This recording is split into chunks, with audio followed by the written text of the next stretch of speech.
She snatched the iPhone out of Lily's hand and slammed its screen first into the marble cake. The room fell silent.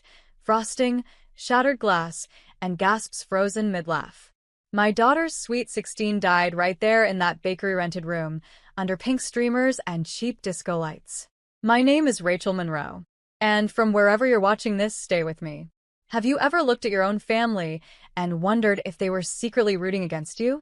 My sister, Vanessa, stood there, smug, righteous, a glass of rose in one hand, a fake apology forming behind her teeth.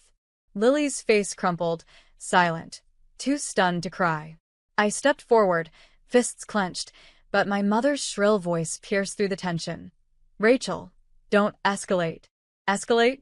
10 minutes later, 2 cops walked in. Not for Vanessa. For Lily. Disorderly conduct, the officer muttered, as if we were in a bar fight. Not a birthday. Vanessa, ever the drama queen, sobbed on cue.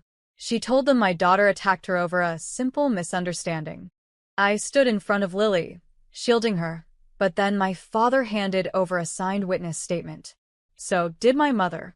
They'd backed her story. They let my daughter get cuffed. I didn't scream. I didn't cry. I did one thing. I walked over to Lily as they read her rights, kissed her forehead, and whispered, "Don't worry, baby. I promise you they're gonna pay." The officer hesitated. Maybe something in my voice chilled him. They took her away anyway. That night, I didn't sleep. I stared at the family portrait above the fireplace, the same one we took at Vanessa's wedding. I remembered how Lily was the flower girl. I remembered how I paid for half that wedding. I remembered everything. In the morning, I filed for temporary emancipation for Lily. I used every legal thread I had from my old paralegal days. But that was just the beginning. I wasn't going to scream. I wasn't going to post.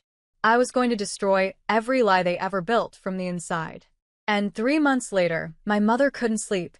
My father was vomiting in the church parking lot, and my sister was knee-deep in coffee grounds sorting trash in a county jumpsuit. But we're not there yet. This isn't about revenge. It's about making truth undeniable, one broken lie at a time. 3 days after the arrest, Lily's charges were dropped, quietly. No apology. No correction. Just dropped. But her name still sat in the juvenile system like a bruise that wouldn't fade. She'd stopped speaking. Barely ate. And every time the doorbell rang, her shoulders flinched.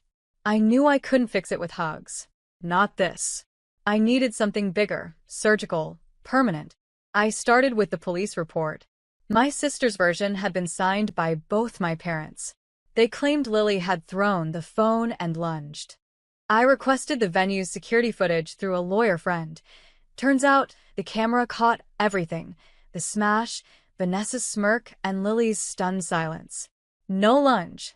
No throw. Just a 16-year-old girl watching her life fracture in real time. I made 4 copies. 1 went into a safe deposit box. 1 to my lawyer. 1 to Lily's school counselor because my daughter didn't need rumors shadowing her college dreams. And the last one? That went to Vanessa's job. See, she worked as a youth behavioral therapist. Yes, therapist. And I knew her office. Knew her boss. Knew her boss's boss, who once flirted with me shamelessly at a fundraiser. I scheduled a meeting, shared the footage, then leaned in and said, if she can lie this easily about a child, imagine what else she's capable of. Her boss didn't blink. He just nodded, grim, slow, like a man watching a building tilt before the collapse.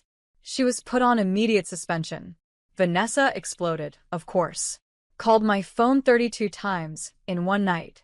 Left voice messages like, "You vindictive psycho," and "You're ruining my life over a phone?" No, Vanessa. Not over a phone. Over my daughter. But the best part was this. The voicemail she left, the one where she admitted, "I didn't think it'd go this far. I was just trying to scare her," was recorded automatically. Guess who I sent that to? Yep. Her employer. And the detective handling the original case. Meanwhile, my parents? Silent. But their guilt was starting to rot them. I could smell it in their hesitation, in the just checking in texts, in the flowers they left on my porch like cowards' confessions. Too late. They picked their side. And I was just getting started. Some lies bruise. Others bleed when you pull them out slow. It was my father who cracked first. He showed up on my porch in a worn jacket that still smelled like his garage. The same man who'd signed that report like he was approving a damn grocery list now stood with a tremble in his lip, holding a box of apple fritters like a peace offering. I didn't invite him in. He looked past me, hoping to catch a glimpse of Lily. She here? I didn't answer. He set the box down like it meant something. We didn't know it would go that far. We thought. You thought siding with Vanessa would keep the peace, I said. But peace built on betrayal isn't peace. It's rot. He looked like I'd punched him. I'll testify, he whispered. I'll tell them she made us lie. Your mother was scared. She was silent. I said. Silence is a choice. And I shut the door. But he'd already given me something. Confirmation that the report was coerced. I took that to my lawyer, and together, we drafted a formal request to the DA's office to reopen the investigation, this time with new evidence, the surveillance footage, Vanessa's voicemail, and now my father's confession. But I didn't stop there. I dug deeper. I found out Vanessa had been using our parents' address for tax purposes, despite living in a high-rise condo across town. Fraud. I printed it all. Receipts. Statements. Even a Christmas card she'd accidentally sent to her real address. Meanwhile, I enrolled Lily in therapy. A new school, too. Somewhere her name didn't echo in the hallways. I sold my engagement ring, the one I'd kept in a box for 8 years like a stupid souvenir of pain, and used the money to pay for everything up front. Every time Vanessa's world cracked, Lily smiled a little more. But poetic justice isn't poetry without rhythm. So, I timed my next move perfectly. The day before Vanessa's reinstatement hearing at work, her boss received a full anonymous package, detailed evidence of tax fraud, and the real story of what happened to Lily. I made sure it arrived with a timestamp, a paper trail, unignorable. By sunset, Vanessa's hearing was canceled. Her job, terminated. No severance. And my favorite part? The silence. No calls. No threats. Just silence. Revenge doesn't always roar. Sometimes it whispers, and lets the silence choke them slowly. The first time Vanessa called me after losing her job, she didn't scream. She begged. Her voice was hoarse, like she'd already spent hours screaming into pillows or empty wine bottles. Rachel, she rasped, I know I went too far, but you're destroying my life. I didn't say a word, just let the silence sit. She filled it like a coward always does.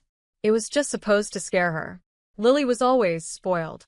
You let her act like a little queen. That was it. That was her reason. I hung up. Later that week, I found out Vanessa had moved back in with our parents. The condo? Gone. Leased out to cover legal debts. She'd tried applying at 3 different clinics. I'd sent a dossier to all of them, no lies, just facts. The kind of facts that made people rethink handing a title to a woman who crushed a teenager's birthday and called it therapy. But the best part wasn't her unemployment. It was what came next, because truth has momentum. And now it was crashing down the family tree. My father's church board found out about the false report he signed, thanks to an anonymous packet dropped in their suggestion box. It included the footage, the signed statement, a note. Is this who you want speaking for your community? By Sunday, his name was quietly removed from the website. His role as deacon suspended pending review. My mother cried in the pews while the sermon went on like nothing had happened. And Lily? She painted again. She filled canvas after canvas with wild reds and violent streaks of cobalt, said she felt like her insides were finally moving again. Her therapist said the anger was turning into expression. Good. Anger is holy when it moves. I watched as Lily laughed in the kitchen one night, eating cereal at 1 a.m., feet tapping to some awful TikTok song. I hadn't seen her that light in months. And it hit me, this wasn't about vengeance anymore. It was reclamation. Piece by piece, I was taking our peace back from the people who sold it like cheap furniture. And they were cracking under the weight of their own guilt. You don't need to set fire to a house to watch it collapse. Sometimes all you do is pull out one nail at a time. They showed up together this time, my mother and Vanessa, like two ghosts pretending to still be flesh. I was repotting Lily's succulents on the porch when they pulled up. Vanessa wore sunglasses too big for her face. My mother clutched a handbag like it held dignity instead of receipts. "We just want to talk," my mother said, stepping forward. "No," I said calmly, brushing dirt from my palms. "You want relief. But that's not the same." Vanessa took off her glasses. Her eyes were bloodshot. "I lost everything, Rachel. My job, my license." "You lost your mask," I cut in. "There's a difference." She tried again. "I'm family," I stood. "So is Lily. And you tried to get her arrested." The silence that followed stretched thin and sharp. My mother opened her mouth like she wanted to play the peacemaker, but I wasn't interested in fiction anymore. "I dropped out of my therapy program," Vanessa mumbled. "Can't get hired anywhere. I'm applying to work at a recycling plant downtown. They pay by the hour. I sort garbage." I looked at her, finally. Her nails were bitten down. She couldn't meet my eyes. "Sounds honest," I said. "Maybe the most honest thing you've ever done." That stung. She winced. "I was jealous," she said suddenly, almost involuntarily, "of how much you loved her, of how close you two were." There it was, the black root beneath every cut. "She got the love I always wanted from you," Vanessa whispered to our mother. "And you gave it to Rachel instead." My mother blinked like someone seeing smoke where there should have been air. I didn't say anything, just watched them unravel in real time. Guilt is a strange thing. It doesn't rot in the dark. It blossoms. Louder. Uglier. Until even liars can't outrun the noise. They left without another word. Later that night, I got a message on Facebook. A girl named Marissa, mid-20s, said she'd once had Vanessa as a youth therapist. Said she wanted to share some things. She used the words inappropriate conversations and gaslighting. My breath caught. This wasn't just about Lily anymore. It was a pattern. And Vanessa wasn't just my problem. She was a risk. The revenge I started for my daughter was now turning into something bigger. Not just justice. Protection. From a woman who'd worn sisterhood like a costume and used it to tear lives apart. Marissa met me at a coffee shop off 9th and Green, a quiet spot with humming fridges and employees too bored to eavesdrop. She wore a navy hoodie and kept checking the door like trauma might walk in behind her. "I was 13 when I met Vanessa," she said, fingers clenched around a chipped ceramic mug. "She was my court-appointed therapist after my foster mom got arrested." She took a long breath. "At first she was nice. Too nice. Bought me snacks. Let me skip sessions if I needed a break. But then she started saying weird things like my foster dad probably hated me, or that I was too sensitive to survive in real life. She'd talk about her own childhood, twist the story until I felt guilty for complaining. I listened. I didn't blink, because what she described wasn't therapy. It was conditioning. "I tried reporting her once," Marissa continued. "Told the county rep that Vanessa made me feel unsafe. But they said she was highly recommended, that I was just being reactive. After that, she'd bring it up constantly. Called me a manipulator. Said no one would ever believe me again." I felt a coldness spread in my chest, not rage. Precision. I asked Marissa if she'd be willing to write a statement. She nodded slowly. "If it helps anyone else, yeah." By the end of the week, I had 3 more stories. Former teens, now adults, all willing to talk. Some had been silenced. Some gaslit. One even claimed Vanessa encouraged her to take the blame for something her stepbrother did, to keep the family peace. Same manipulation. Same venom. Different lives. I compiled it all into a dossier. Dates, names, transcripts, copies of therapy notes one girl still had in a drawer like burned letters. Then I sent it directly to the state licensing board. They opened a formal investigation within 72 hours. And just like that, Vanessa's world, already a crumbling tower, lost its last support beam. She was officially barred from practicing. Indefinitely. But that wasn't the part that gutted her. It was when the stories went public. I didn't leak them. I didn't have to. One of the girls posted on TikTok. Her video went viral. Vanessa Monroe told me I deserved the pain I was in. Over 200,000 views in 48 hours. Lily saw it. She looked at me with wide, quiet eyes. She hurt other girls? I nodded. My daughter didn't cry. She just said, "Good." Not out of cruelty. Out of recognition. Some people don't deserve silence. Some people need their monsters named out loud. I expected her to hide. But Vanessa didn't crawl away. She snapped. She showed up at Lily's school. Not to talk. Not to beg. To scream. Security footage showed her pacing in front of the entrance, shouting about slander, about how she was ruined by a vendetta, about me. She never got inside. The school resource officer intercepted her, but Lily saw it. She called me from the counselor's office, her voice steady but distant. She was shaking. Her mascara was everywhere. My hands clenched around the steering wheel so hard the leather cracked. I didn't drive to the school. I drove to the police station. And I filed for a restraining order on behalf of Lily. Within 24 hours, it was granted. Vanessa was legally forbidden from coming within 300 feet of my daughter. And this time, my mother was the one who called me.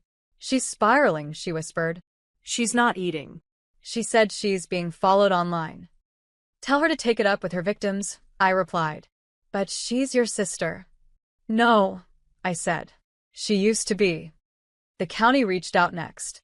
Turns out Vanessa had lied on multiple income disclosures tied to her former practice. She'd received over $8,000 in improper state reimbursements. They weren't just investigating now. They were charging her. Fraud. Misconduct. Perjury.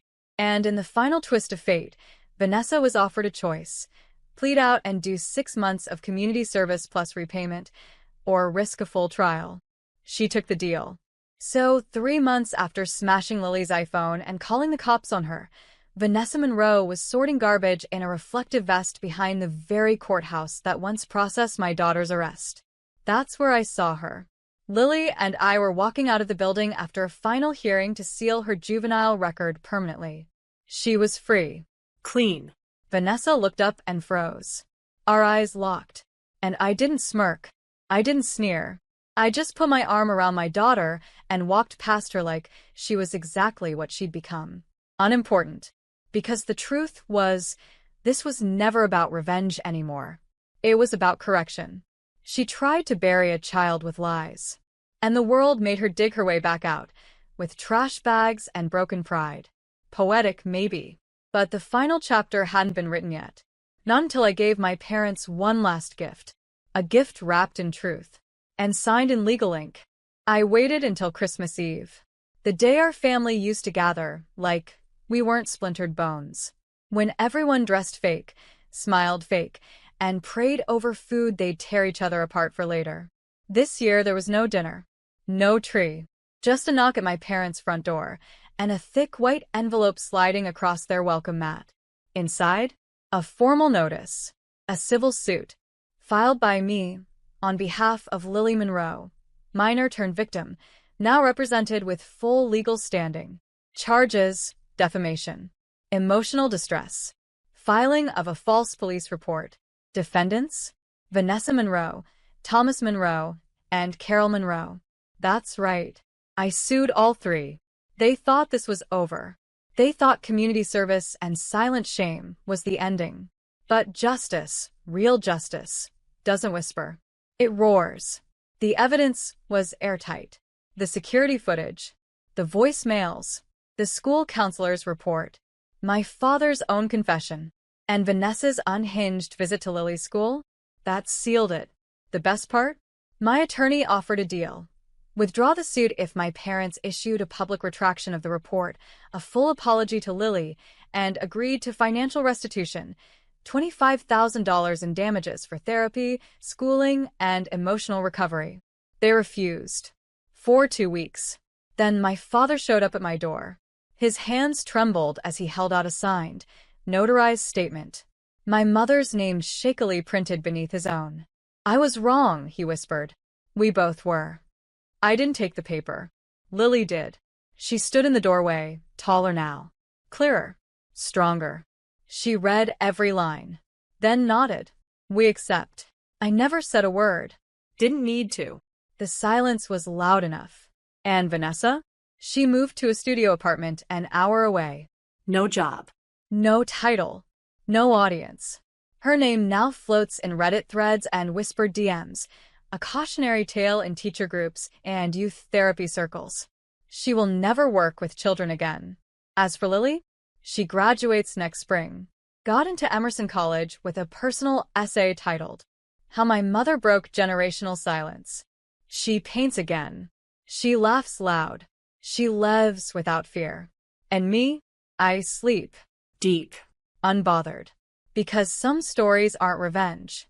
They're restoration. And some endings don't need exclamation marks. Just quiet, final truth.